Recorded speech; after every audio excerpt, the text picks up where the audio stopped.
अस्सलाम वालेकुम, कैसे हैं आप सब लोग। मैं हूं आपकी फ़िज़िक्स इंस्ट्रक्टर वजीहा इस्लाम।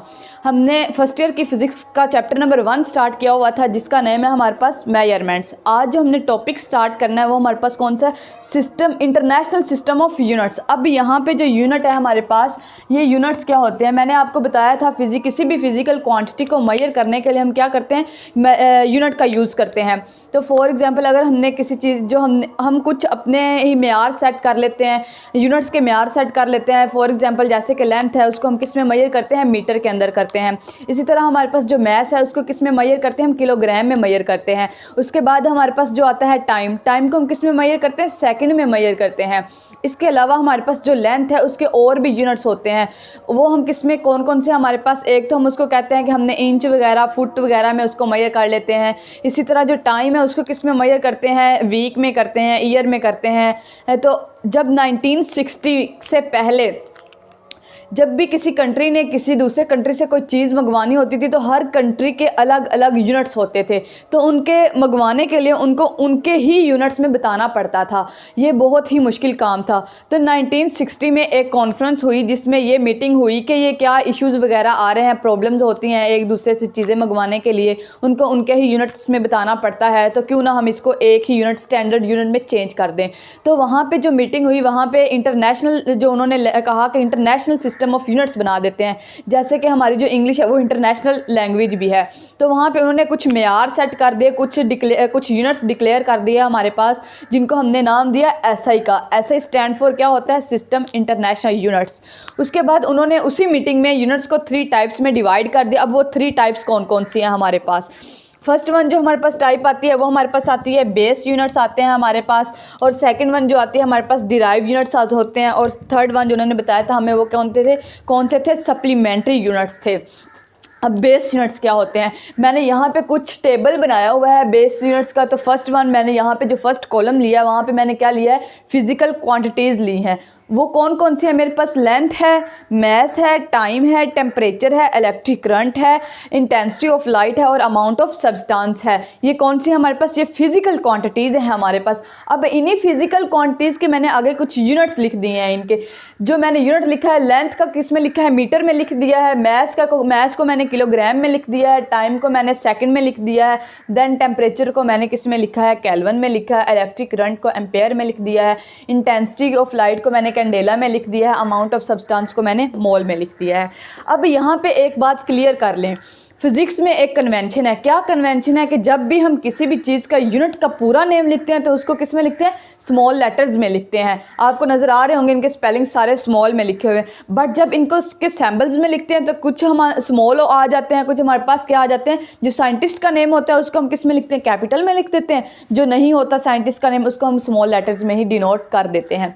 नेक्स्ट मैंने इसके सैम्बल्स लिखे हुए हैं। लेंथ का मैंने मीटर लिखा था, मीटर को मैंने कैसे लिखा, स्मॉल एम से डिनोट कर दिया। किलोग्राम को मैंने केजी से लिख दिया। सेकंड को मैंने एस और SEC, इन दोनों का मतलब होता है सेकंड में लिख दिया। केल्विन को मैंने के से लिख दिया। एम्पेयर को यहाँ पे मैंने कैपिटल A से लिखा है, क्योंकि ये साइंटिस्ट का नेम है।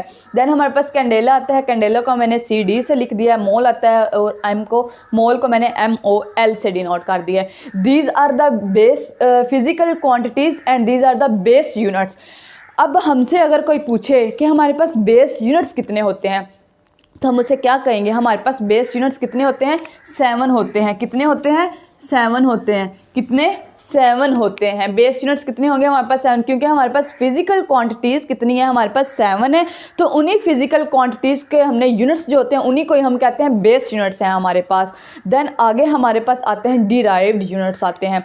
तो डिराइव्ड यूनिट्स का भी टेबल मैंने यहाँ पे बनाया हुआ है, आप देख सकते हैं। यहाँ पे मैंने सबसे पहले फिजिकल क्वांटिटी ली है, देन मैंने यूनिट लिए हैं, फिर मैंने सैम्बल लिए, फिर मैंने in term of base units में लिया है कि इनको in term of base units में डिराइव्ड यूनिट्स को कैसे लिख सकते हैं। तो सबसे पहले जो मेरे पास आती है, अगर मैं कहती हूँ न्यूटन जो है वो किसको करती है, डिनोट फोर्स होती है हमारे पास। जाउल किसको करता है, वर्क को। और जो है कूलम वो क्या है हमारे पास, वो है करंट होता है हमारे पास। अब यहाँ पे मैंने इसको सैम्बल्स भी लिखे हुए हैं। न्यूटन को हम कैपिटल एन से लिखते हैं, जाउल को भी हम किससे लिखते हैं, कैपिटल जे से लिखते हैं, क्योंकि ये ये तीनों क्या है, साइंटिस्ट के नेम है हमारे पास। तो इनके सैम्बल्स जो है मैंने क्या लिखे हैं, कैपिटल लिखे हैं। अब अगर हम देखते हैं हमारे पास क्या है, F इक्वल टू MA है हमारे पास। तो अब हमने इसका यूनिट बेस यूनिट निकालना है in term of base unit. तो हमारे पास क्या आएगा, जो फोर्स है, फोर्स का फॉर्मूला होता है F इक्वल टू MA।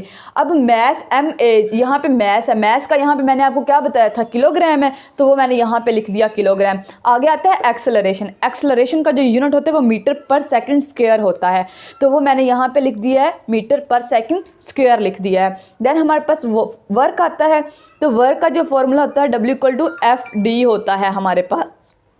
अब जो है हमारे पास जो जाउल है, जाउल को हम न्यूटन मीटर में भी लिखते हैं। तो अब यहाँ पे न्यूटन का तो हमने अभी फॉर्मूला ड्राइव किया था ना, ये देखिए अभी इसका यूनिट निकाला था, क्या था, किलोग्राम मीटर पर सेकंड स्क्वायर था। तो यहाँ पे मैंने ये लिख दिया किलोग्राम मीटर पर सेकंड स्क्वायर। अब जो ये मीटर है ये एज इट इज़ यहाँ पे आ जाएगा। तो यहाँ पे क्या होगा, kilogram meter square, meter meter से मल्टीप्लाई होकर मीटर स्क्वायर बन जाएगा। तो यहाँ पे क्या आएगा, per second square as it is आ जाएगा। इसी तरह यहाँ पे जो हमारे पास करंट है, करंट का जो फॉर्मूला होता है Q इक्वल टू IT होता है। अब इसको हमने किससे लिखा, कूलम से लिखा था। तो अब देखते हैं यहाँ पे क्या हुआ, जो हमारे पास I है वो क्या है, करंट है। तो करंट का यूनिट हमने यहाँ पे लिखा था एम्पेयर, एम्पेयर आ गया यहाँ पे। अब टाइम है उसको हम किस में लिखते हैं, सेकंड में लिखते हैं। अब यहाँ पे एक और चीज़ आपको बताना बहुत ज़रूरी है, जब भी कोई दो यूनिट्स हमारे पास या इकट्ठे आ जाए, हम उन दोनों के दरमियान में थोड़ी सी क्या देते हैं, स्पेस देते हैं। ठीक है, ये बात नहीं भूलनी आप लोगों ने। देन हमारे पास कौन से आते हैं, सप्लीमेंट्री यूनिट्स होते हैं हमारे पास। अब सप्लीमेंट्री का मतलब क्या होता है, सबसे पहले मैं आपको बताती हूँ सप्लीमेंट्री कहते किसको हैं। फॉर एग्ज़ाम्पल अगर किसी भी स्टूडेंट की कोई सप्ली आ जाती है, इसका मतलब होता है अजाफी यूनिट्स होता है। इसका मतलब किसी भी स्टूडेंट की हमारे पास सप्ली आ जाती है तो अगली क्लास में वो चला जाता है, बट उसी क्लास में वो अगली क्लास में जाता है, उसके साथ वो एक एक्स्ट्रा पेपर देता है जो उसका सप्ली का पेपर होता है, उसको हम क्या कहते हैं, उसने एक अजाफी पेपर दिया है। तो यहाँ पे मैंने आपको ये बताया है कि सप्लीमेंट्री यूनिट्स जो होते हैं वो कौन से होते हैं, अजाफी यूनिट्स होते हैं। कौन कौन से होते हैं, एक हमारे पास प्लेन एंगल आता है और एक हमारे पास सॉलिड एंगल आता है। ये दोनों के दोनों जो एंगल्स हैं ये प्योरली ज्योमेट्रिकल फिजिकल क्वांटिटीज़ होती हैं हमारे पास। ठीक है, आगे यहाँ पे मैंने टेबल देखे, यहाँ पे मैंने इसके फिजिकल क्वांटिटी भी लिखी है, यूनिट भी लिखा है और सैम्बल भी लिखा हुआ है। फर्स्ट वन हमारे पास प्लेन एंगल आता है, प्लेन एंगल का यूनिट क्या होता है, रेडियन होता है। तो रेडियन को हम किससे डिनोट करते हैं, RAD से लिखते हैं। अब सॉलिड एंगल है तो सॉलिड एंगल को हम किस में लिखते हैं, स्टेरेडियन में इसका यूनिट है हमारे पास, और इसको लिखते हैं SR से डिनोट करते हैं। तो हमारे पास ये क्या हुआ, हमारे पास ये स्टेरेडियन और रेडियन है और हमारे पास क्या है, स्टेरेडियन है। तो ये हम अपने नेक्स्ट लेक्चर में पढ़ेंगे स्टेरेडियन क्या होता है और रेडियन हमारे पास क्या होता है। ये लेक्चर यहाँ पे ही होता है कंप्लीट। तो अगर आपको मेरी वीडियो पसंद आई है तो आप प्लीज़ कमेंट करके हमें बताएं कि हमारे पास अगर आपको कोई क्वेश्चन है या कोई किसी चीज़ की समझ नहीं आई तो आप मुझे कमेंट कीजिएगा, मैं आपको बता दूंगी। और देन अगर आपको मेरी वीडियो पसंद आई है तो आप अपने फ्रेंड्स के साथ शेयर कीजिए। ये लेक्चर यहाँ पे ही होता है कंप्लीट। ओके, अल्लाह हाफिज़।